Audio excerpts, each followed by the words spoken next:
2015, when Five Nights at Freddy's 3 was first announced to be made, the entire community was very, very excited. I mean, it was the third installment in the saga. And on top of that, the first two games were already a pretty big success, or should I say a huge success, and its third game wouldn't have hurt either. So, this was a very good surprise. Later on, we would be seeing teasers and eventually the trailer for the game, which, of course, turned out to be an amazing trailer and hyped up the indie fan base even more. It even showed us a couple of sneak peeks of what the game was going to look like. And there were so many theories as well on what was going on. And eventually, at some point, when a couple of months, or I don't remember when, but before the game was released, the same year, Scott had released a troll game for free on Steam. I think for free on Steam. I know it was on Steam. I think it was for free. And it was one of his old it was just one of his old games. And he just put like a weird version of the FNAF 3 main menu screen on it, and then that was basically it, and put the Freddy head on his avatar. But eventually, when the game was released, of course, everyone that was in the community wanted to buy it. Markiplier was back with a new video. Jacksepticeye was back with a new video. Several YouTubers that have at least played the FNAF games came back to play the third game.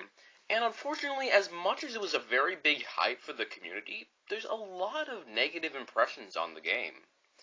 Well, there's over 3 different groups of people that think about this game. There's people like me and my friend Legendary Flaro that absolutely love this game and think it's, a masterpiece and one of the best games of the series. And then there's also people that absolutely hate it, which is a pretty big majority of the fan base, unfortunately. Or it was. Maybe people changed their minds. But then there's also the community, that don't really know what to think of it. It wasn't bad to them, it wasn't good to them either, so they just don't know what to think of it. And the reason why FNAF 3 gets a lot of hate is mainly because of how they say that the mechanics are very unbalanced, which I will say, the mechanics in the game are very, very different, although it's not unbalanced. In my opinion, it's probably one of the most balanced mechanics in the game, because you have almost everything you need. You have a ventilation system you can use to shut a single vent when Springtrap's in the vents. You have the camera system you can use to check on the cameras, and there's obviously difficulties on that with the Phantom animatronics. There's the audio lure that you do have a limited amount of time, and every time there's going to be a point when you're going to have to repair it. So it's a pretty simple mechanic, and in my opinion, it's actually one of the cleanest mechanics in the game, or should I say, in the entire franchise. So, I'm Sir Plaster Uzumaki, and today I'm going to be defending Five Nights at Freddy's 3. Alright, so the first thing I should probably talk about is the history of Five Nights at Freddy's 3, and how it has gone from trailers to YouTubers, and just how popular the game actually is. Alright, so the first thing I'm going to cover is the trailers, and the teasers, that too, because the teasers came before the trailers, of course. So I believe there was at least 3 to 4 trailers for FNAF 3. The first one, which was of Springtrap's face in the darkness with a quote saying, "I'm still here." And if you want to know more on, the history of FNAF 3, including the lore, which I'll also be covering, I suggest you watch Super Horror Bros video on that. I'll leave a link in the description so you guys can watch it. It's pretty entertaining. And then there was another one with the FNAF 3 box with all the parts of the Phantom animatronics, and in the background you see Springtrap in there, and there was a big 3 above the box. And of course, this one was pretty interesting. Well, these teasers themselves were already very interesting, considering we had no idea what was going on at the time. The first teaser we saw, we thought that it could have been like a Golden Freddy suit because it was yellow, and the only animatronic we know that's yellow was either Chica or Freddy, Golden Freddy, sorry. So we thought it could have been like Golden Freddy, Fredbear, blah blah blah. I've seen a lot of edits for that too, like the teaser hoax as well, which was pretty cool as well. And there was also, along with Springtrap as well, had also been nicknamed the Salvage. as well because of a theory saying that in FNAF 3, because of the box teaser, Springtrap was going to be going all around in FNAF 3 and fusing parts to himself.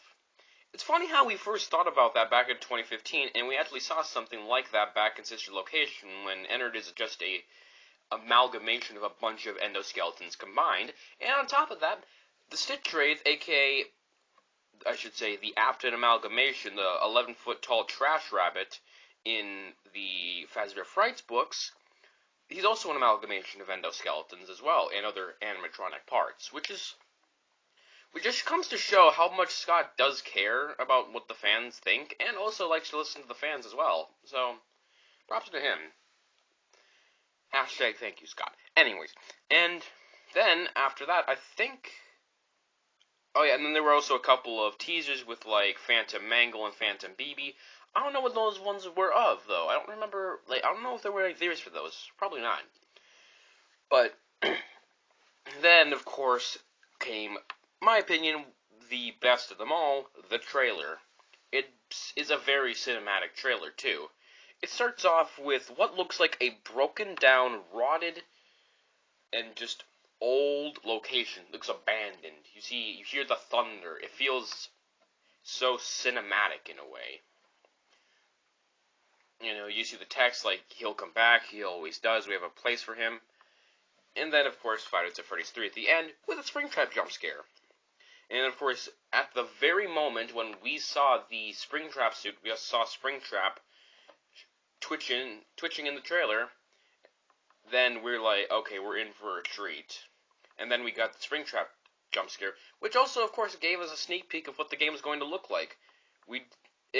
And I have seen a lot of analyzing as well of, like, us being in an abandoned location, because, of course, no one knew that we were going to be in, like, a horror attraction with the animatronics. So that was a pretty quick, brief history, but let's talk about how it has affected YouTubers. Alright, so YouTubers like Markiplier, Dawko, Jacksepticeye, they're also very well known for playing FNAF 3, but especially Dawko because, well, FNAF 3 and FNAF 2 are when his channel had basically gone up. So thanks to FNAF 3, basically, Dawko is, well, still with us.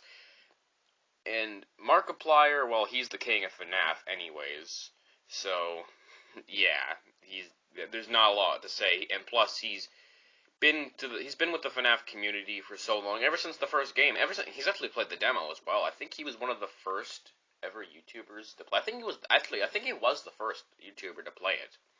I might be wrong. Let me know below, down in the comments below, any Markiplier, Jacksepticeye, or Dawko fans. I'm a Dawko fan, and I know that he didn't actually make videos for FNAF 3. He did live streams on Twitch, which, of course, he said as well. Now, let's get into exactly what the general idea of what FNAF 3 was. Alright, so the whole general idea of FNAF 3 is basically setting spirits to FNAF 1 spirits free, because in FNAF 3 you have to do a certain set of mini-games to get the correct ending, and of course, to get, well, the good ending. It's all about freeing the spirits. And of course, when you play Nightmare Mode, then you would learn that, which of course is canon, by the way, just to clarify, that Nightmare Mode is indeed canon. That's the fire in FNAF 3. And, of course, you know, William Afton is revealed, the purple guy, well, that's what we used to know him as until the Silver Eyes books came along. And, you know, there were so many theories, like Easter eggs, and, like, the Crumble Freddy suit. I still think that's Shadow Freddy. I still think that's the Shadow Freddy suit, by the way. I still think that's Shadow Freddy. And Scott, in the interview with Dawko, his original idea was just to end it at FNAF 3, because in his eyes, he said that he saw it as, like, the end of a trilogy. But, of course, that didn't happen, because FNAF 4 happened. I would go more into the lore, but I kind of have to get this done because I have school soon. So, yeah, that was about it. But let me get into my defending part. Alright, so like I said, I defend FNAF 3 for what it basically is. In my opinion, it's one of the best of the series, and matter of fact, one of the scariest, too. Although one of the things that the game does get nagged on about a lot is the fact how the jump scares aren't really full of animation, because you just see like the Phantom animatronics, their faces just jump at you with very little animation compared to the other jump scares in the first two games. Because usually in the other jump scares, they would be moving around, their mouths would be going up and down, things like that. While in FNAF 3, it was more of like they just jump at you and then you're done. And which is the same thing with Springtrap as well. He just jump scares you with this really weird movement. But of course, that doesn't stop from being still scary. Of course not. So that part I'm defending as well, because you have to remember, one, animation takes a long time to do, and two, the Phantom animatronics are phantoms, so it wouldn't really make sense to give them a whole lot of animation. Springtrap, on the other hand, I can kind of understand, but you gotta remember, William Afton is kind of controlling the suit, but the suit's also controlling him. So, yeah. And in my opinion, actually, I should say, FNAF 3, it was like the Jason Lives. It was like Jason Lives, in my opinion, because, it's the Great Awakening. It's a zombie story. It's like the first ever zombie storyline. Because, well, in case you don't know, Springtrap is a zombie. Well, he becomes a zombie. So, yeah. That's me defending FNAF 3. I'll talk to you soon. Make sure to subscribe.